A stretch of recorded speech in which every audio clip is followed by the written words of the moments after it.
Hi everyone, welcome back to another episode from Tech for Gamers. In this video, I'm gonna show you how to mute sound effects in Clash of Clans game so that you can play the game in peace.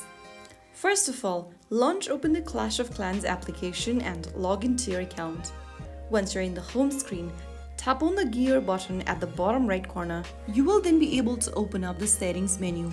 You will see music and sound effects option. Simply drag the music and sound effects slider all the way towards the left and make sure it looks like this.